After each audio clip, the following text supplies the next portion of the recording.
El Islam en nuestra identidad vasca es importante en el sentido de que tanto el ordenamiento jurídico que se estableció en la época andalusí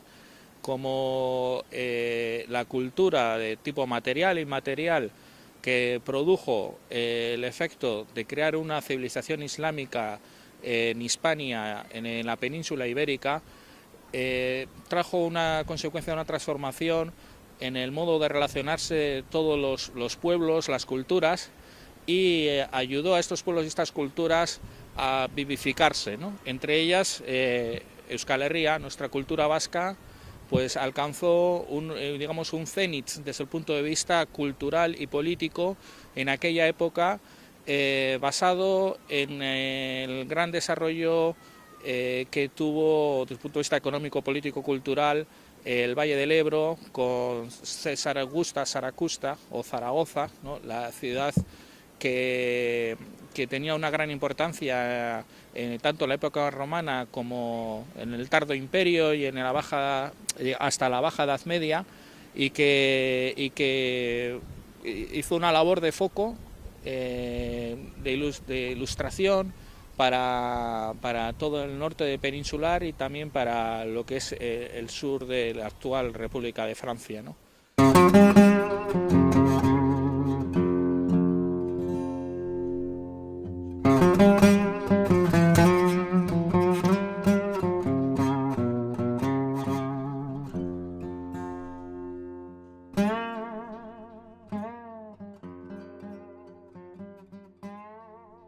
Varias culturas que en toda la época, digamos, islámica de la historia de Hispania, lo que conocemos como Al-Ándalus,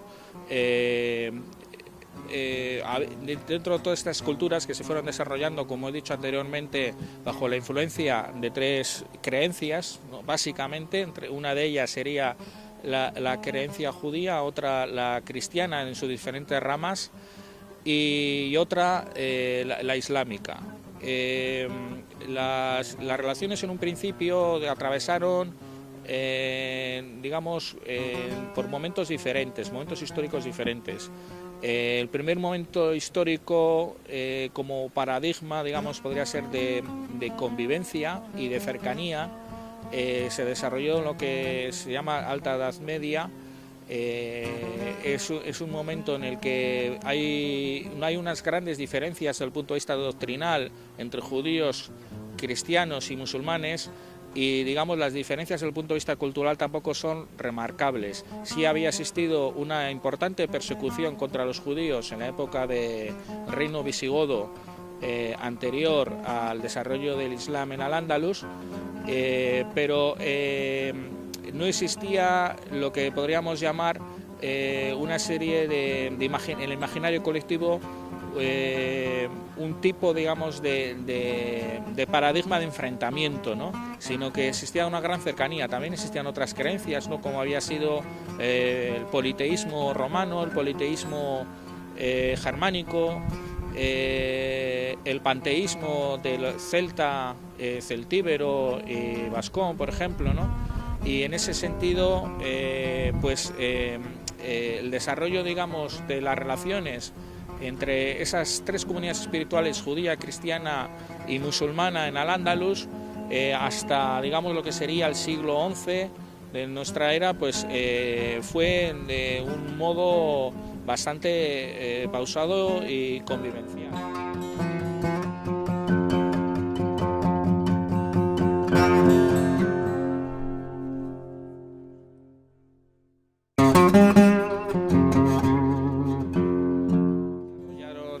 Los reinos cristianos del norte de la península y se alimentaron desde el punto de vista político y cultural de toda la producción realizada por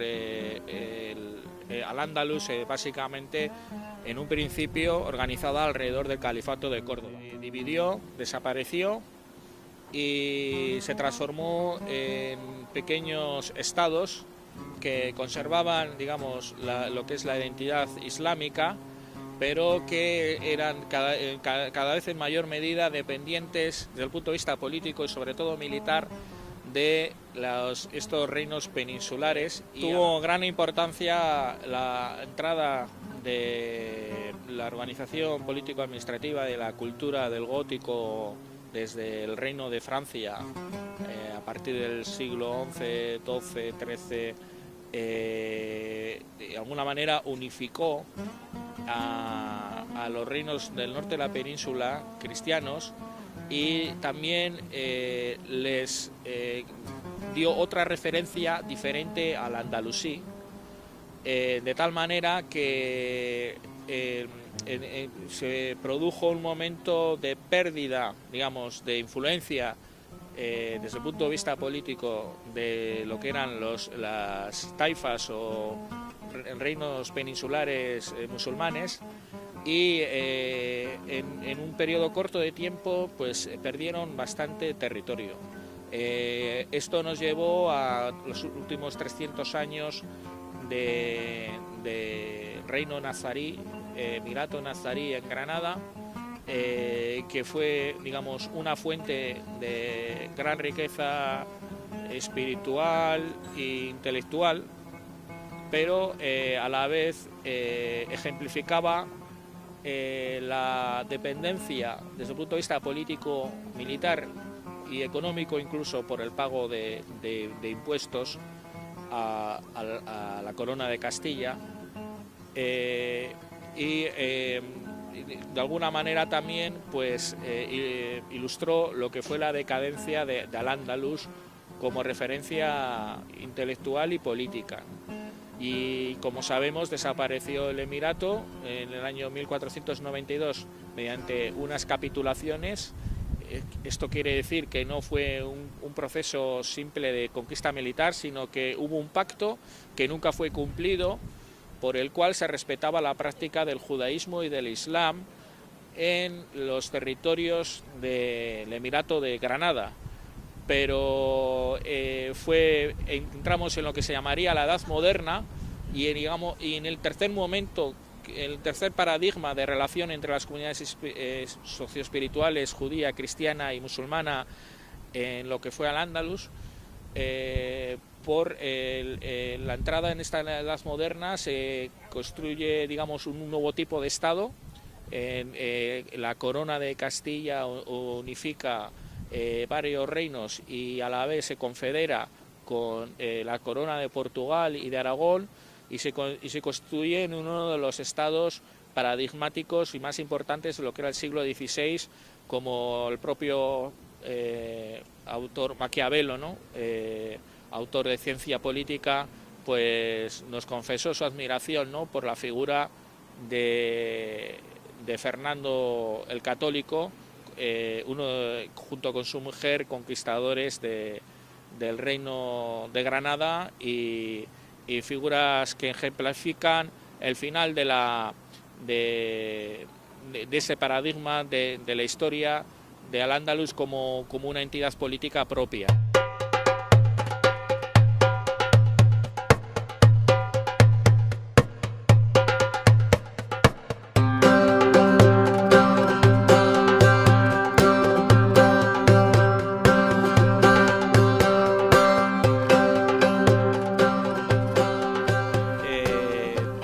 Cuatro paradigmas de lo que significa ser musulmán en Al-Ándalus, musulmán en Hispania, en Iberia, en la península ibérica, ¿no? En primer lugar, podríamos establecer el concepto de muladí, que fue establecido por los musulmanes que llegaron a la península desde Oriente Medio y norte de África al comienzo, digamos, de la historia del Al-Ándalus, ya por el siglo II de la Égira, del calendario islámico, o estamos hablando de lo que sería el siglo VIII de la era cristiana occidental, ¿no? el concepto muladí significaría como persona nueva en la práctica del Islam. Nosotros los musulmanes utilizamos el concepto de regresado al Islam, en el sentido de que el Islam es el estado natural de todas las personas, y digamos, este concepto fue relevante en la primera época de desarrollo digamos, de lo que fue primero el Emirato de Córdoba y luego Califato, ¿no? En esa época en la que había una gran convivencia entre comunidades espirituales cristiana, judía y musulmana. Posteriormente pasamos a otro momento histórico, y en este existen dos palabras fundamentales, dos términos que nos explican el desarrollo de los acontecimientos. Por un lado, la palabra mudéjar, que significaría, pues, se utiliza tanto para personas como para elementos culturales como arquitectónicos, ¿no? Pero significaría todo aquello que ha sido dominado por un Estado cristiano, y esto significa, pues, en el avance de los reinos cristianos norpeninsulares hacia el sur, y la conquista de territorios que habían tenido un modo de organización islámico. Existieron, pues, grandes grandes grupos de población que practicaban el Islam, y que lo hicieron durante siglos de un modo permitido, pero a la vez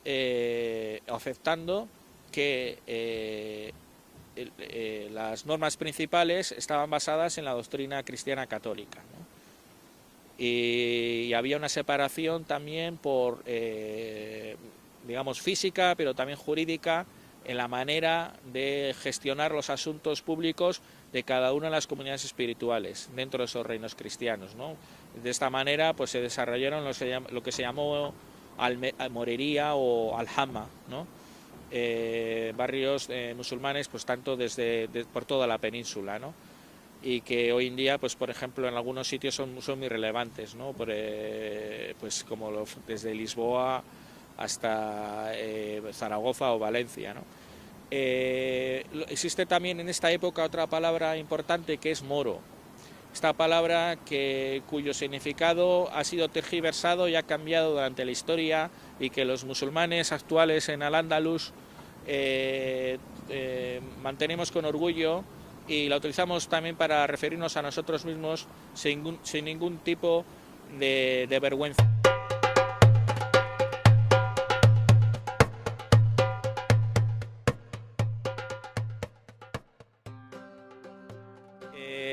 Es una palabra que no está claro del todo el origen, pero en un principio parece ser que se utilizó en aquella época para denominar a todos los musulmanes que llegaban del norte de África, pero que por extensión se empezó a utilizar desde los cristianos hacia los musulmanes para denominar simplemente musulmán. Y esto ha sido así por mucho tiempo, precisamente hasta que llegamos al último momento, digamos, del desarrollo entre estas comunidades judía, musulmana y cristiana en Al-Ándalus, y que fue el momento de la entrada de la Edad Moderna, la prohibición del judaísmo y del Islam, y que por ello el hecho de ser musulmán ya estaba prohibido y no se podía denominar a ningún habitante de la península moro, por lo cual el moro pasó a denominar a aquellas personas que practicaban el Islam pero fuera de la península, principalmente en Berbería o en el norte de África, ¿no? Y de esta manera a las personas que practicaban el Islam en clandestinidad o que tenían un origen de familias musulmanas se les empezó a llamar moriscos, que significa descendiente, que parece musulmán, que parece moro, pero ya negando el hecho de que sea moro, de que sea musulmán. Existen otras derivaciones de esta palabra ya en el momento de la expulsión de la gran expulsión de los moriscos a principios del siglo XVII y que dio lugar a creación de figuras jurídicas y sociales propias en función de la edad. Por ejemplo, los niños esclavos musulmanes, como son la palabra elche, la palabra mourinho, la palabra morillo, la palabra moret, ¿no?, que representan precisamente esa figura del niño o niña musulmanes que son apartados de sus familias y entran en situación de esclavitud o semiesclavitud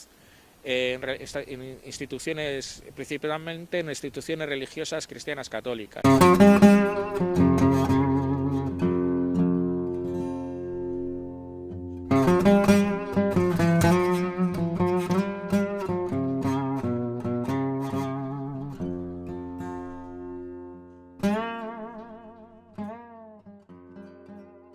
Moderna, ya lo que eran mudéjares pasaron a ser considerados moriscos y esto es, personas que parecen musulmanes pero que como se ha prohibido la práctica del Islam, pues no lo son, aunque lo sean en la realidad, en la clandestinidad, pero oficialmente no lo son. Y esta situación se alarga durante más de un siglo, mientras la cual pues se va dando por un lado un proceso de represión importante, utilizando el mecanismo policial y judicial de la llamada Inquisición, que es una organización ad hoc expresa de la Iglesia Católica para la unificación de la doctrina y sobre todo para la persecución de las comunidades espirituales que no seguían la doctrina cristiana católica, ¿no?, sobre todo la judía y la musulmana, pero también diferentes ramas del cristianismo, como el cristianismo protestante, que en aquella época estaba desarrollando. Y este paradigma es lo que nos queda hoy en día y lo que muchas personas conservan en lo que llamaríamos la memoria colectiva, ¿no? Existe sobre todo en zonas donde la cultura llamada morisca fue relevante, como Murcia, toda Andalucía, sur de Portugal, Mancha, Aragón, sur de Navarra, Valle del Ebro en Cataluña. En todas estas zonas, gran parte de los musulmanes, de aquellos llamados moriscos, tuvieron que abandonar algunas de sus pautas culturales y sobre todo tuvieron que abandonar la práctica clandestina del Islam y gracias a la acogida de vecinos o de personas potentadas o incluso al soborno económico, pues pudieron seguir viviendo en la península, pero ya no como musulmanes, y lo mismo caso ocurrió con las comunidades judías, ¿no? Y en algunos casos pues se conoce que hay zonas que han conservado muchas pautas culturales del judaísmo y del Islam hasta hace momentos muy recientes, si bien igual no ha sido con una conciencia propia de qué es lo que estaban practicando, ¿no?, qué es lo que estaban haciendo, pero sí con una conciencia de diferencia con respecto a la religiosidad oficial, ¿no?, que se impuso desde la corona del Imperio Español, ¿no? Y desde ello tenemos un ejemplo desde un punto de vista antropológico y político muy interesante, que es el desarrollo del anarcosindicalismo en la península ibérica a partir del siglo XIX hasta su colapso, digamos, traumático en la Guerra Civil Española, por el hecho de que gran parte de esas personas campesinas de Andalucía, Aragón, Valencia, que veían con rechazo, digamos, la imposición de una visión jerárquica de la espiritualidad por parte de la Iglesia Católica y basada en la adoración de ídolos, llevó a una explosión, como hemos conocido, de rechazo. En momentos concretos se llevó al llamado fenómeno del anticlericalismo, ¿no?, que era persecución de de sacerdotes y monjas, miembros de la Iglesia Católica, relevantes, y también al ataque a edificios y sobre todo imágenes religiosas de la Iglesia Católica y digamos sin una conciencia de lo que ello significaba desde el punto de vista práctico, pero vemos en ello que hay como un rechazo atávico, una necesidad de explotar y de dar una respuesta a una represión de una espiritualidad propia que ha existido durante siglos, desde, digamos, de la Edad Moderna hasta ahora, pues reprimida, ¿no?